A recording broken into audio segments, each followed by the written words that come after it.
HMS Bobcats, Mr. Flighto here. Welcome back to what I hope will be a great 2 days for you here at the Helena Middle School leading up to Thanksgiving break. This week's Bob lesson is maybe one of my favorites of the year, the Movember Special. You may have noticed some staff members on Friday with some funky facial hair going on. We do this to raise money every November. We go without shaving and then we carve it into something crazy, and then you'll see the presentations here in a moment. And we're doing that to collect money, collect spare change, so that we can pay it forward and do some great things for some of our HMS families. Gratitude is something that's on my mind with this Bob lesson, being grateful. Unfortunately, there's so much negativity out there in the world, and it's never going to go away. You're always going to be able to find negativity in the world. When we reflect on our lives, you're always going to be able to look at our shortcomings, our weaknesses, what we don't have, the adversities that we have in life. Those things are always going to be there. I know some of us have more of it than others, and that's a fact of life, like Mr. A.B. Wright talked about in our assembly a couple weeks ago. One of the keys, I think, in life is to always be reflecting on things that we do have, because we all have so much. Just being in this country, being at Helena Middle School, living in Helena, living in Montana. There's so much to be grateful for. Sometimes we just don't see it because so much of our focus is focused on things that we don't have, or the adversities, or all those things that aren't going right in life. Kind of a humanistic thing, really, and it doesn't matter what age we are. I catch myself doing it all the time.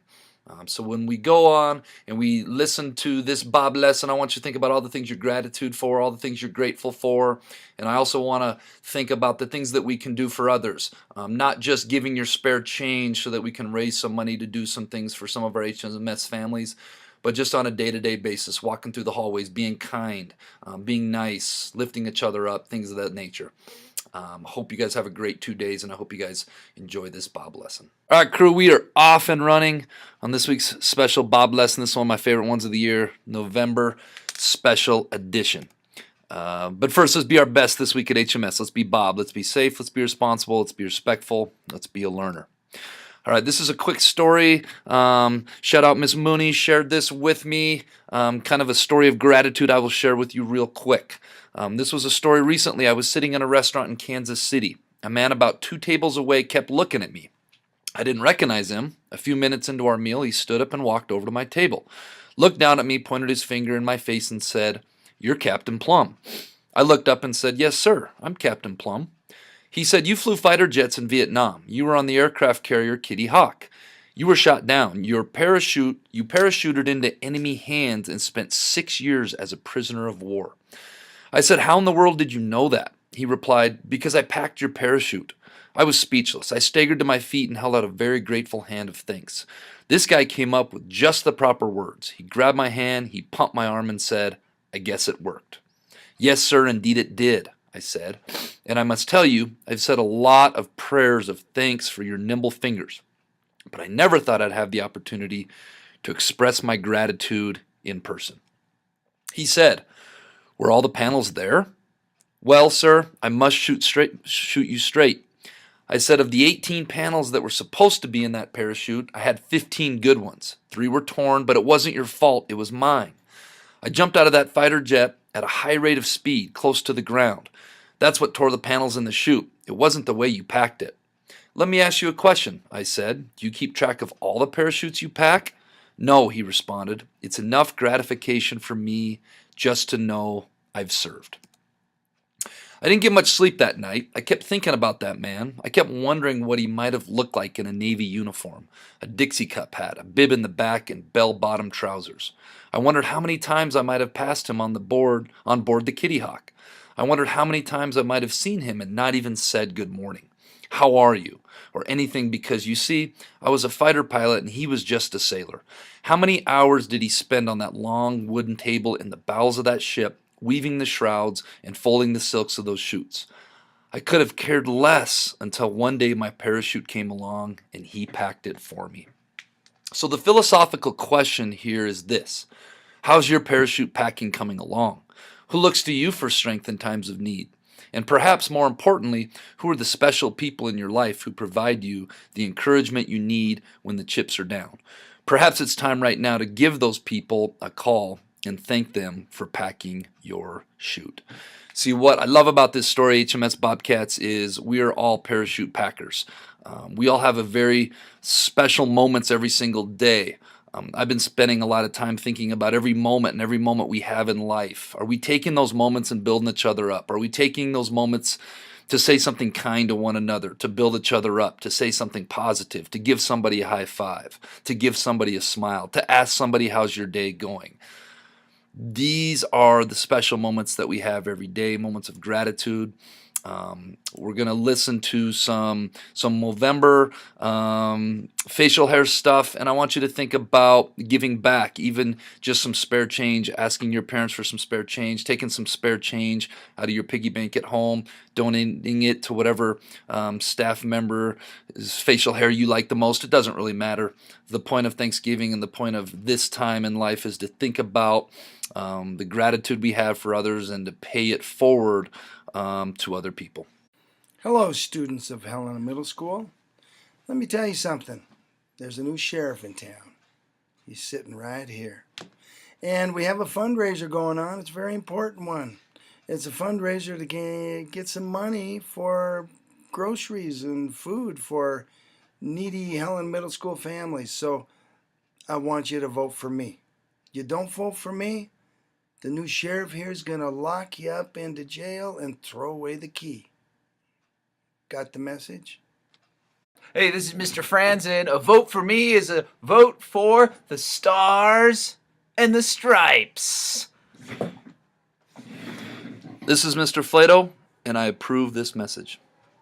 What's up, HMS? Mr. Hogan here. As you can see, I went out last night fishing. I got my fishing line here. Got this fish hook stuck to my lip. Doesn't feel good. Don't know if any of you ever got stuck by a fish hook, but it does not feel good. But anyways, I'm hoping you all are hooked on learning, and I hope you cast your vote for me. Thank you, HMS. Oh, hello, HMS. It's time for the 7th annual Movember. So, if you want to vote for an awesome stash like this right here. Ooh, it's sharp. Watch out. Vote. Bring your change. Pew, pew, pew. Hello, Bobcats. Mr. Flato here. I'm an 80s baby. Grew up in the 80s like many of your teachers. And you know what the coolest thing about the 80s was? Mustaches. Everybody had mustaches in the 80s. I hope it makes a comeback someday. Specifically, the Fu Manchu. It's aggressive, independent, sinister. I hope every boy in this school has a goal of growing one someday. Until then, support the cause. Donate your spare change to me.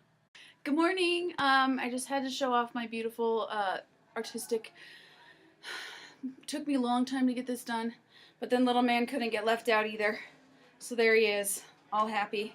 Someday he'll have a better one, hopefully. See you guys.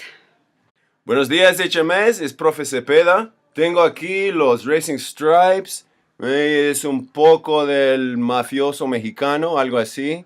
Por favor, yo quiero su voto. Entonces pongan el voto para mí, para profe. ¿Ok? Aquí vamos. Bien, chao.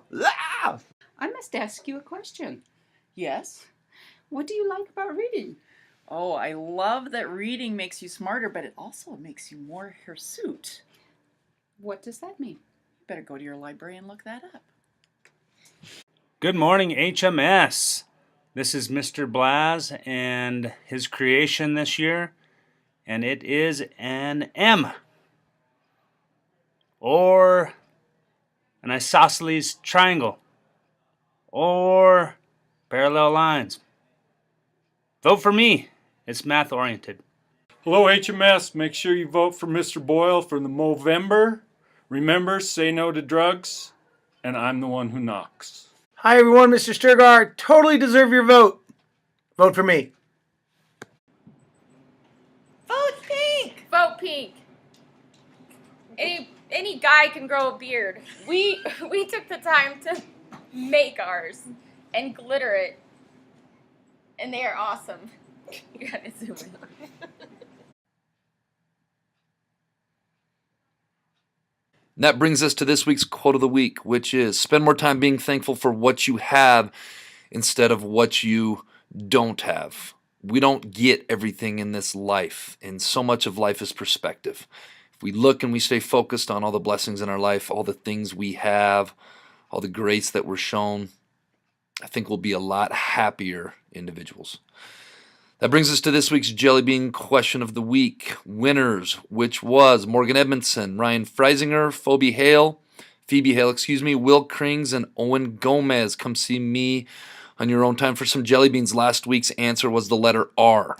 This week's JellyBean question of the week is, two babies were born at the exact same moment, but do not have the same exact birthdays. How is this possible? If you think you know, submit your answers into the Bob box no later than Tuesday this week, and wait and see if you're a winner on next week's Bob lesson. All right, Bobcats, let's make it a great 2 days before Thanksgiving break.